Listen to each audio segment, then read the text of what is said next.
Di daw kailangan ang relihiyon para sa kanila. Sirach 1:28, be faithful in the practice of your religion. Napakaliniwanag yan mga kapatid. Hindi lang yan. Sirach Kapitulo 49, versikulo 3. He was completely loyal to the Lord and strengthened through religion in those wicked times. Ano dyan? May tunay na relihiyon. Di ba nila nabasa to? Dahil kulang ang kanilang Biblia. 66 lang na aklat ang kanilang Biblia dahil kinulangan nila ng 6. At tandaan ninyo, ang numero 6, numero yan ng Diablo ayon sa Revelation chapter 13 verse 18. So may tunay na relihiyon. So napakalinaw mga kapatid. Pero iniwasan nila yan. Ano ba yung religion? Punta tayo sa definition ni Ellen Goldwhite sa Alpha and Omega. Ano yung religion? Ito, religion. A person's relationship with God, which shows itself in trust and worship, moral responsibilities, and a structured doctrine attain the more developed forms of religion. Kung yun ang definisyon sa mga kasama nilang protestante na ang religion ay a person's relationship with God, bakit yung mga born again, di nila naunawaan talaga. Di na kailangan ng religion. Ang kailangan ay relasyon. O, di nila naunawaan mga kapatid.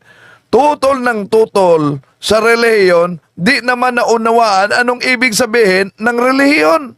Kung sisilipin natin mga kapatid, delikado ang mga taong walang relihiyon ayon sa salin na Biblia na Bible in Basic English. Bakit?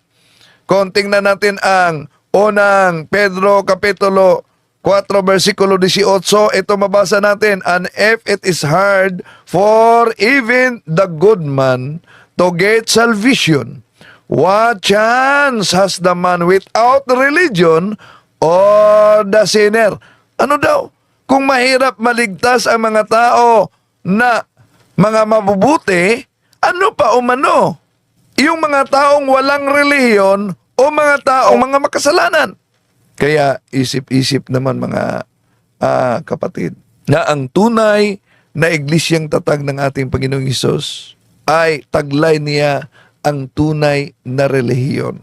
At nasa Biblia ang tunay na relihiyon.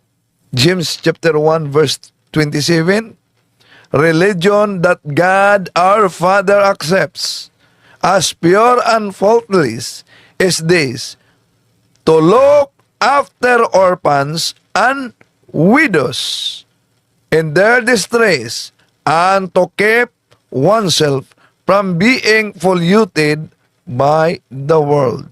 O, ano daw? The religion that God our Father accepts as pure. O, may religion pala ang Diyos Ama. Pagkatapos nagpakilala siya, I am the appointed Son of God. Pagkatapos walang religion, sino kaya ang ama niya?